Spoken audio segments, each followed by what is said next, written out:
Hi, thank you so much for joining me today on Storytime with Lynn.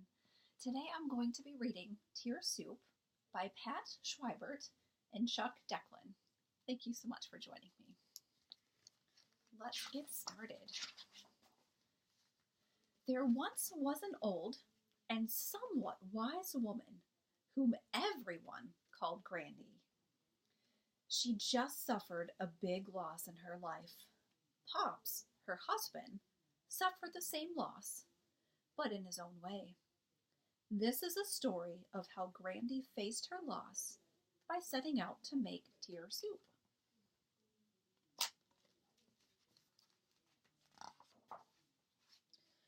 For many years, the custom of making tear soup had been forgotten.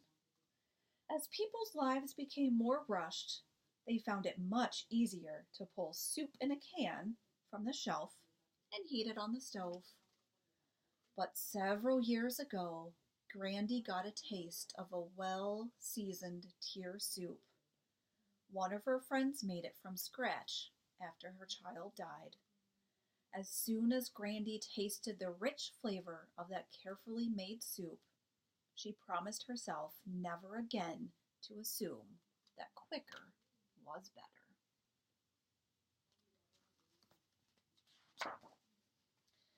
Because of her great loss, Grandy knew this time her recipe for tear soup would call for a big pot.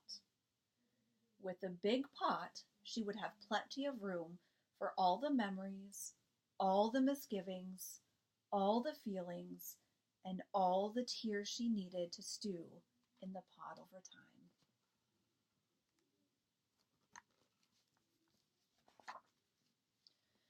She put on her apron because she knew it would get messy.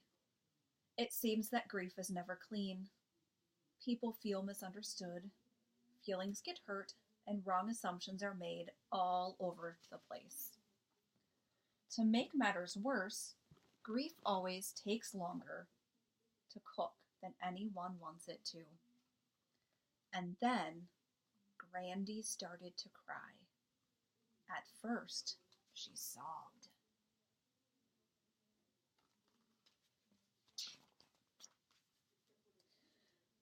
Sometimes she wept quietly, and sometimes when she was in a safe place where no one could hear her, she even wailed.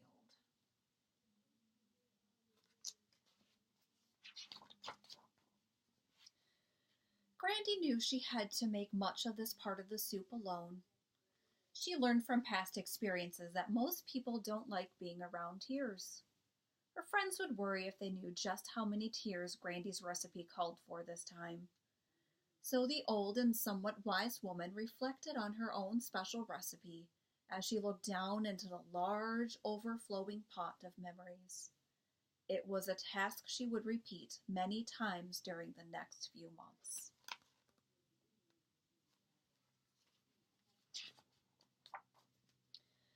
Grandy winced when she took a sip of the broth. All she could taste was salt from her teardrops. It tasted bitter, but she knew this is where she had to start, and for now, it was the only thing on her menu.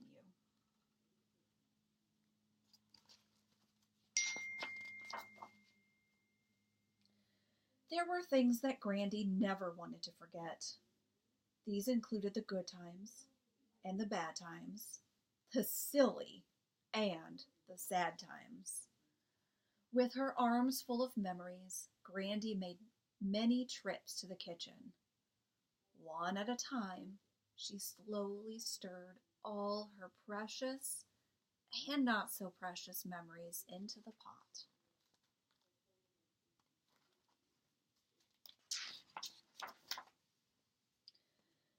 But eventually, she ran out of things to add.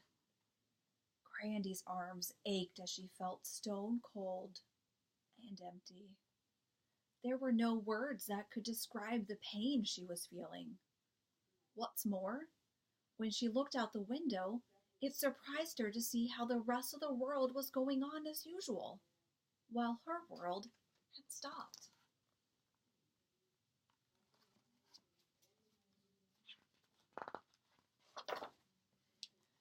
Her grandson, Chester, who just wanted his Grandy to be happy again, hoped his chocolate drops would make her feel better.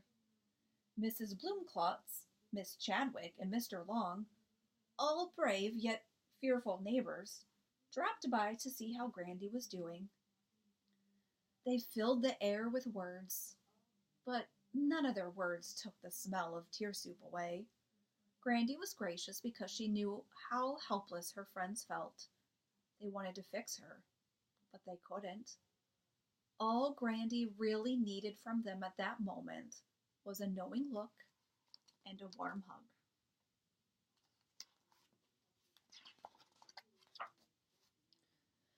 There were also days when Grandy hungered for a thoughtful ear. Sometimes she would ask total strangers, "Care to join me in a bowl of tear soup?" "No, thanks," most would reply. "I don't have time for tear soup today."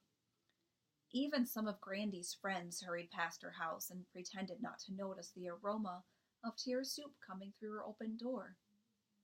Grandy found that most people can tolerate only a cup of someone else's tear soup.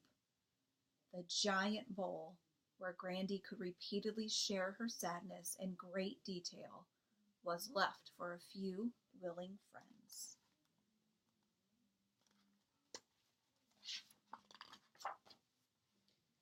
"I'm here," Midge cried. "I got here as fast as I could, and I'll be here whenever you need me." What a tragedy. "I'm so sorry you're having to make such a big pot of soup." Oh, what a relief. Grandy knew she didn't have to be careful what she said around Midge. Midge wouldn't try to talk her out of anything she was feeling, and Grandy could even laugh and not worry that Midge would assume Grandy was over her grief. "Sorry I couldn't get here sooner," said Midge. "No problem," replied Grandy. "I've had plenty of help, but most of these friends will be history pretty soon. They'll be over my tragedy long before I am. But I know you'll still be around."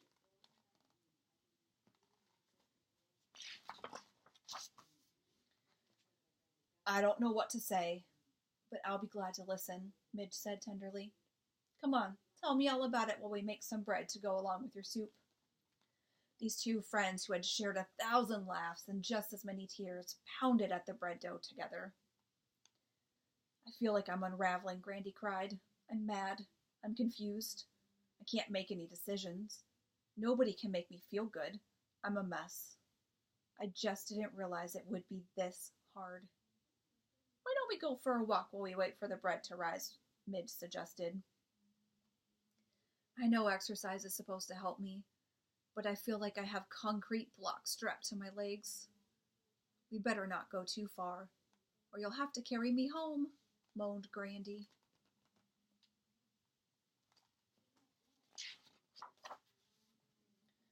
Mrs. Chrysalot called and reminded Granny that she had been making tear soup for years and would be more than glad to come right over and show her how to make it the correct way. "Thanks, but no," said Grandy. "This pot has my name on it."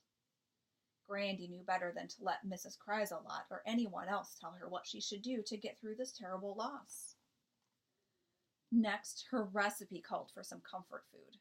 For Grandy, this meant mashed potatoes or ice cream. Comfort food always makes you feel better, at least for a little while.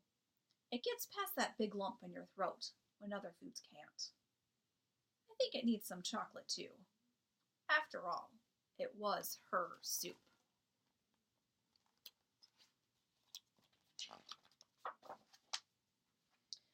Grandy kept attending worship, even though she was mad at God. Sometimes she yelled at God and asked why this happened, and sometimes she demanded to know where God when she was feeling so all alone. Still, Grandy trusted God, but she didn't understand God. She sensed that people believed that if she really had faith, she would be spared deep sorrow, anger, and loneliness. Grandy kept reminding herself to be grateful for all the emotions that God had given her.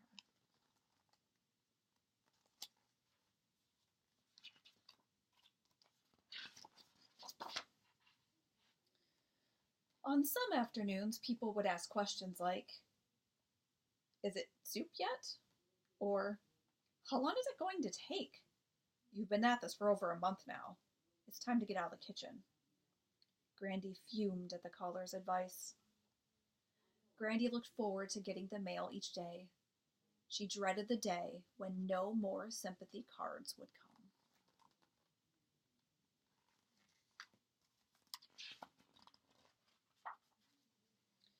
When she was alone and needed to think, she found it helpful to keep notes on her soup making.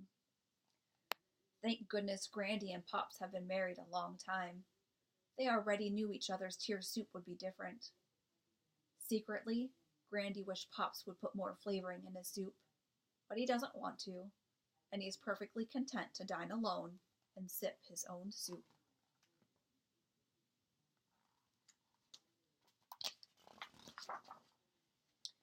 Making tier soup is hard work.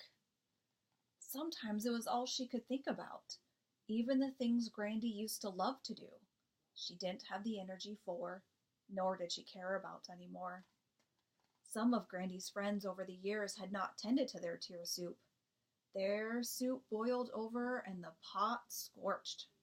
What a mess! It took them a long time to clean up their pots and to start over. The smell of burnt soup still lingers in some of their homes.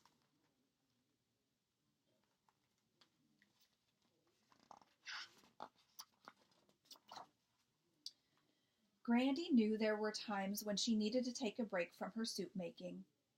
Even though it was hard to do, she forced herself to get away. Grandy heard that a neighbor was having to take her turn in the kitchen. Some people thought that the neighbor was eating too much tier soup.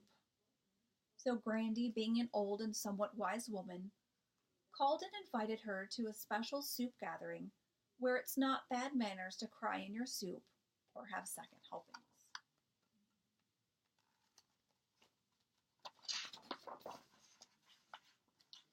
Soon the thoughtful cook sat at Grandy's table and discussed the process of making tier soup. There are some parts that require help from friends, and some parts you just have to do alone. They shared stories about soup making they wouldn't dare tell anyone else for fear of being judged a bad cook. They all laughed knowingly when Granny remarked how on days when she was daydreaming while driving, she was glad that the car seemed to know where she wanted to go. These people had become Grandy's new best friends.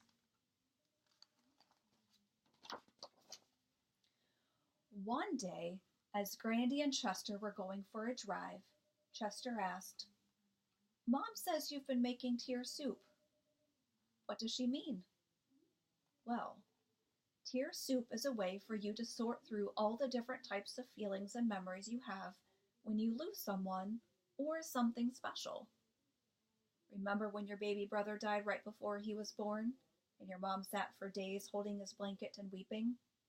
She was making tier soup. You made tier soup yourself by acting out your own disappointment when you shouted at Jason, wishing his brother would die too. Remember when Billy's dog died and he didn't want to play with you? Not feeling like having fun is one of the ingredients of tier soup also. And remember when Aunt Meg got divorced and they had to move? There was a lot of tier soup simmering in that house.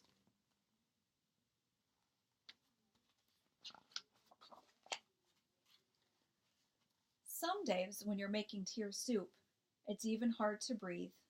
Some days you feel like running away. You just hope a better day comes along soon.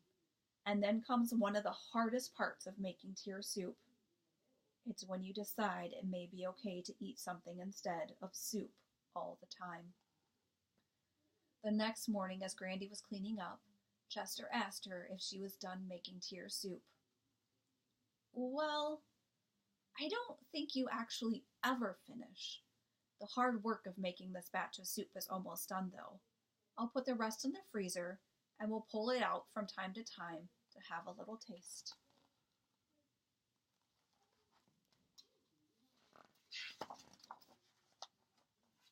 So, what else have you learned by making tier soup, Grandy? I've learned that grief, like a pot of soup, changes the longer it simmers and the more things you put into it. I've learned that sometimes people say unkind things, but they really don't mean to hurt you.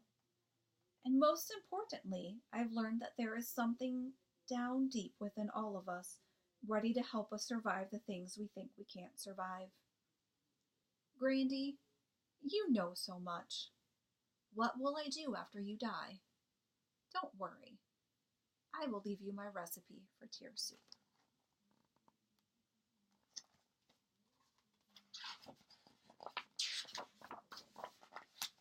The end. Thank you so much for joining me. Storytime with Lynn, Tear Soup.